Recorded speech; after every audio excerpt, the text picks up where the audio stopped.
ফেলে তিল তিল করে দেশ এবং জাতিকে উন্নত এবং সমৃদ্ধ করছে। আমি আমার এই রাষ্ট্রকে নিয়ে যথেষ্ট অ্যানালাইসিস, যথেষ্ট গবেষণা, পর্যালোচনা, পর্যবেক্ষণ আমরা করি। আমরা দেখেছি বিগত প্রায় ৮০ বছর ধরে, কত বছর আমরা ব্রিটিশের জাতাকল থেকে স্বাধীনতা অর্জন করেছি, 1947 সাল। আজ ৮০ বছর অতিক্রান্ত হতে চলেছে। ২৪ বছর পশ্চিম পাকিস্তানি খান পাঠানদের শাসন, এরপরে ৭১ থেকে ২০২৫, ৫৫ বছর দেশীয় শাসক বর্গের রাষ্ট্র পরিচালনা।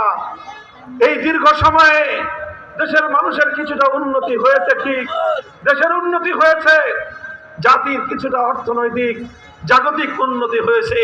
তবে এই উন্নতির পিছনে সরকারের যতটা ভূমিকা, তার থেকে ৯৯ ভাগ বেশি ভূমিকা রাষ্ট্রের সাধারণ জনগণের।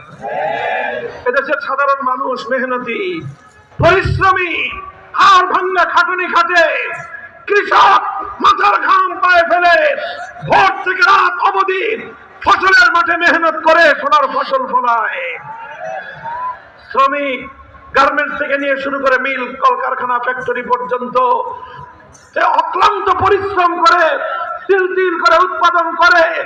রাস্তাঘাটে রিক্সাওয়ালা, ভ্যান গাড়ি চালক, ঠেলা গাড়িওয়ালা, এই সমস্ত দরিদ্র জনগোষ্ঠীর পেটের দায়ে মাথার ঘাম পায়ে ফেলে পরিশ্রম করে পয়সা উপার্জন করে সংসার চালায়।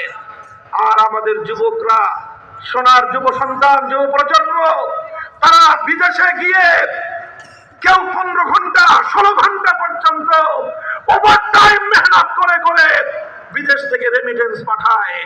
এই সকল রেমিটেন্স যোদ্ধাদের লড়াই আর কৃষকদের মাঠে মেহনত করার ফসল, শ্রমিকদের কলকারখানায় এই অক্লান্ত পরিশ্রম, আর এইভাবে দিন মজুরদের মেহনতের মাধ্যমে অর্থ উপার্জিত হয়। আর সরকার কি করছে? সরকার কৌশল করেছে, পলিসি নির্ধারণ করেছে জনগণের কাছ থেকে কিভাবে এখান থেকে পয়সা সরকারের কোষাগারে নিবে, তার নানা রকম ফন্দি ফিকির আছে। সরকারের খাত থেকে, সরকারের কাছ থেকে জনগণের উপকৃত হওয়ার পলিসি বাংলাদেশে খুবই কম, বরং সকল পলিসি